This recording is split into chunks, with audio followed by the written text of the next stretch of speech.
So then moving on from animal studies, we looked at another study that looked at this procedure. In this study, they looked at what exosomes bring to the table when combined with a microneedling treatment.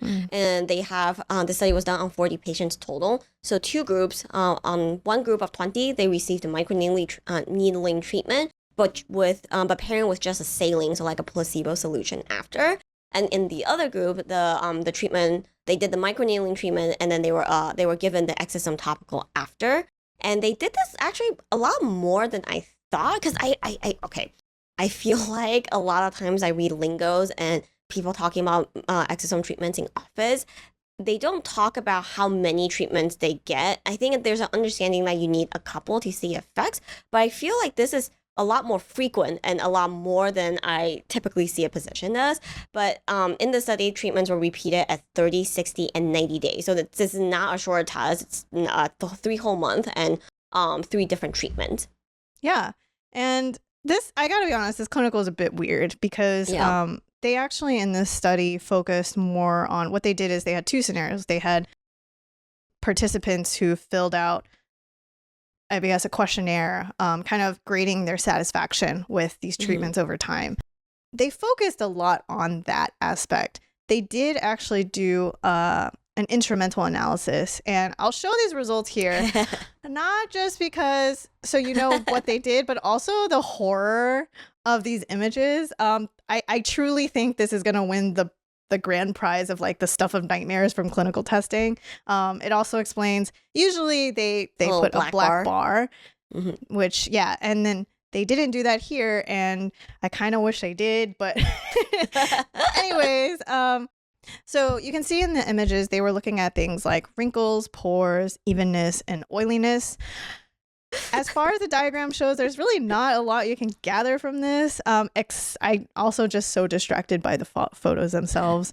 So quick description for those of you who's listening on just audio. Well, first of all, for those of you watching on YouTube and maybe listening, these graphs are hard to look at because they put all the different images. They don't put the before and after next to each other. They put all the befores in one bucket and then all the afters in one bucket. And they're all different types of images. So it's kind of hard to compare the before and after. And the zooms are a little different in the before and after. And then for those of you who are listening to this, press pause, go to YouTube because this is worth a look. It is horrifying. There are these images where they took to look at brown spots and also the redness of skin in the before after pictures. I can tell you that in most clinical settings, subjects have their eyes closed in these photography. For some reason, they had the subjects not only keep their eyes open, stare into the abyss, and lift their heads. So it just looks like the stuff of nightmares. Yeah, it's pretty bad. And yes, Gloria, that's such a good point. It's honestly very clear that they didn't want to really do any hard comparisons. It could be that the test size is just too small. I'm not really sure. Yeah. But yeah, it's very hard for us to make any conclusions here. I will say in terms of their conclusion, they do have a very, very general line that says, uniformly, the exosome patients exhibited improved tone, quality, and clarity of their skin, with a reduction in fine lines, pores, pigment, oiliness, and an improvement in texture and vascularity. How that compares to the control group, I have no clue. Like, no clue. Yeah, so looking at the pictures, I will say, like, the imaging where it's a little bit more clear is, like, the shine, the before after, the shine from her sebum does seem improved. Like, that one I don't have to squint too much to look at. But for pigmentation, I feel like, there are some spots that seem a little reduced, but the overall picture is kind of whatever.